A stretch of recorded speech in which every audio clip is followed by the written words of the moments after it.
This is your anti-cancer diet. Have a look at it. There it is. Anything that's a legume.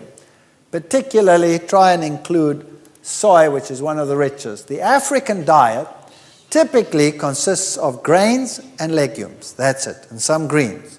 And they had none of the Western lifestyle diseases until they became urbanized. So here are your grains and your legumes in a typical African market. None of those diseases. Today, one of the worst cases of sudden increase in disease in the world is found in urbanized Africa. Nuts and seeds, sprouts, these are anti-cancer foods. There's your anti-cancer garlic. This is potent anti-cancer food. Anything that you see on that list, and that list, and that list, all of it is anti-cancer food. Can you see none of it looks like a tablet? That means you'll actually have to start doing things with food rather than substituting with a tablet, and learn to start living life with these foods. So the high anti-cancer foods are garlic, cabbage, licorice, soybeans, ginger, and carrots, celery, and parsnips. The medium ones are onions, herb teas, turmeric, citrus, whole wheat, flax, brown rice, tomatoes, eggplants, peppers, and all of the rest of the cabbage families beside cabbage itself.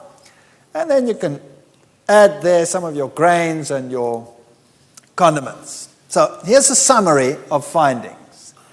Phytoestrogens and breast cancer.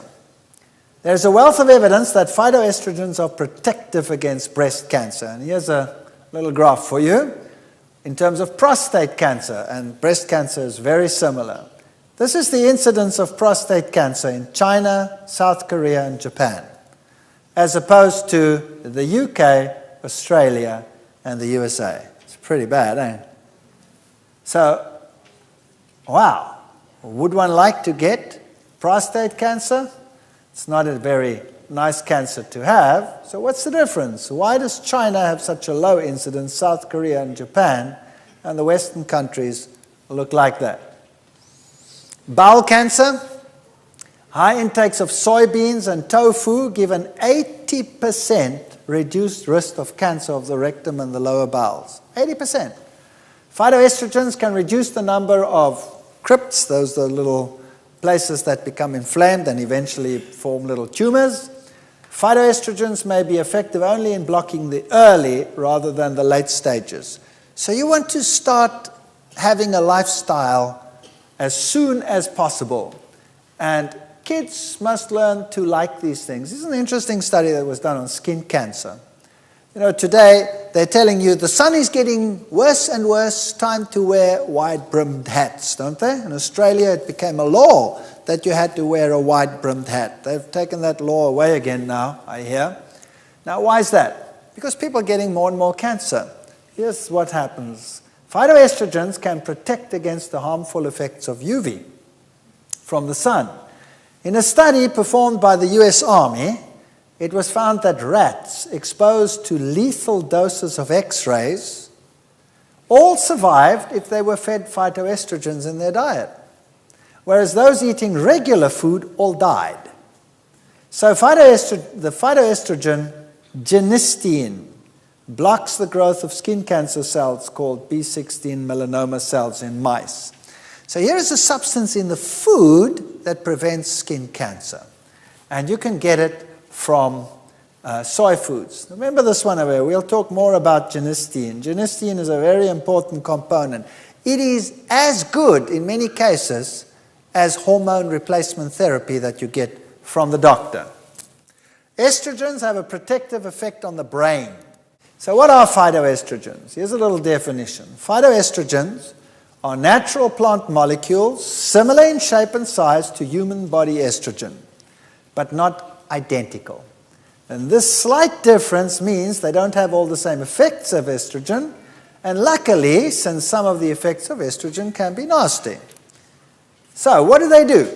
They help to control dementia. That's people who do not remember things and develop age, loss of memory, and Alzheimer's disease, cognition, alcoholism, immune system, and then also the symptoms of menopause, hot flushes, menopausal symptoms, endometriosis, osteoporosis. All of those can be limited by phytoestrogens. Cancers, prostate, colon, breast, leukemia, all general cancers, skin cancer, inflammatory diseases, kidney diseases, cardiovascular improvements. So you can see that this is very, very widespread. Lately, because the name is phytoestrogen, there have been some articles which would suggest that plants rich in phytoestrogen can be a problem and cause disease, like, for example, the soybean. Of course, none of this is true, and reputable scientists over the world have recognized that there is some skullduggery there trying to undercut natural foods for the sake of some other industries.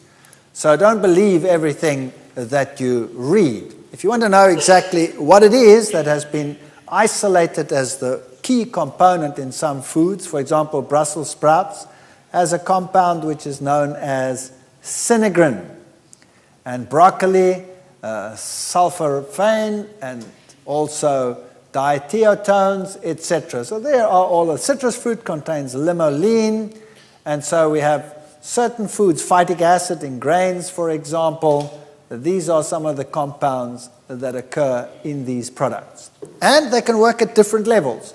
They can either prevent carcinogens from actually doing their thing, or once they've actually initiated the cancer process, they can prevent it by preventing tumor promotion through oxidative damage or prostaglandins or steroids or any one of those. Here's a little list for you. Garlic, for example, is rich in sulfides, monoterpenes, triterpenes, phenolic acids. The herb teas in general are rich in flavonoids, glucerates, coumarins, phenolic acids. Soybeans can see a very good spread. Grains have a very good spread. Cruciferous vegetables, that's all your cabbage family. Cabbage and broccoli and Brussels sprouts and all of those are one of your best anti-cancer foods. In fact, if it wasn't for the cabbage, the Germans wouldn't exist anymore. And your umbelliferous vegetables, that's your carrots and your celery and your parsley, and all of those are also very, very rich in these foods. So yes, garlic is, for example, number one on the list of it in terms of power. But if you have a date, for example, you could go for the cruciferous and you'd find everything there in the cabbage family that you will find in the garlic. Every single one of those components. Perhaps not so much, but at least you don't blow your partner away. And here's some more of them. Citrus is quite good. Solanaceae, that's your potato and your tomato and all of those. By the way, gentlemen, the tomato is very good because it contains compounds which are anti-prostate cancer. So start including lots of tomatoes in your life. And Cucurbitaceae, I like these names. That's the pumpkin family. Anything from squashes through whatever, they're pretty good. Licorice, you can make teas from licorice.